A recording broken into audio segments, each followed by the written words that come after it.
They go ashore a lot. They will do either.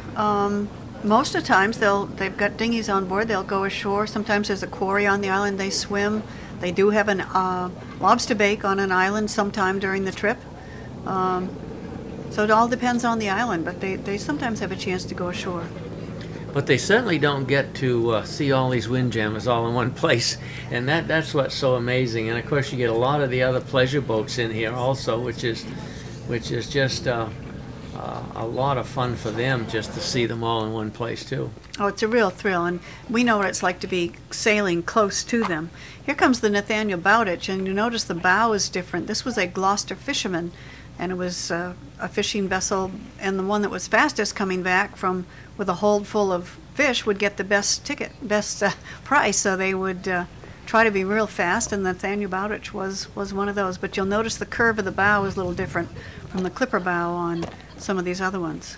Yeah, you see it right there. You see this is a real pretty one with all the flags going up there and the sun hitting it just beautifully. You can imagine being on board one of those things, how nice it is. And here's a two-master here, Pen. A little different though, isn't it? A little different. That's a pretty shot. It is, and I think that is the Merry Day coming right at us, isn't it, Penny? It's beautiful, yeah. That's the Merry Day, and that's one of the ones that looks like a traditional clipper ship, but actually it was made for the trade, I think, in the early 60s. Sailed out of Camden with Captain Havilah Hawkins.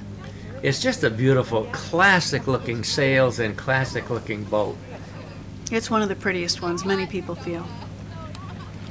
And plenty of room to be on board to relax. If you want to be alone, I suppose you can find a place on deck where you don't have to be right next to someone. And well, the wind's picking up. Look at this one go, Pen. Nice little break at the bow there, a little wave.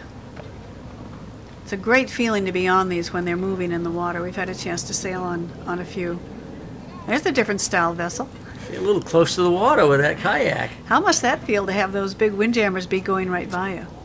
Well, here's the Rendezvous. We saw her earlier, and look at her. She's really full of people and taking a good tour right out of Rockland Harbor.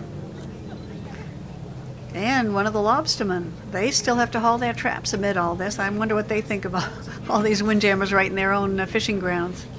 Well, the way he's going, I don't think he thinks much. I think he wants to get out of there in a hurry. Probably has his traps well out offshore. And the Grace Bailey is another pretty-looking one.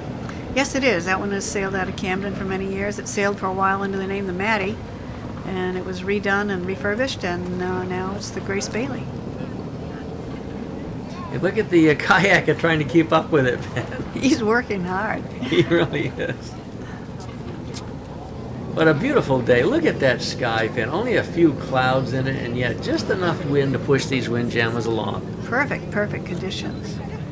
Here we have some more spectator boats.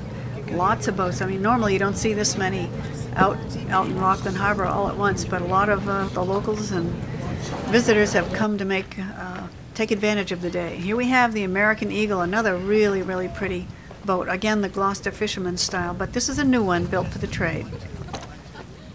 Boy, that is pretty. And look at this guy here, Pen.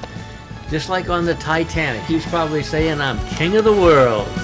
The great feeling beyond the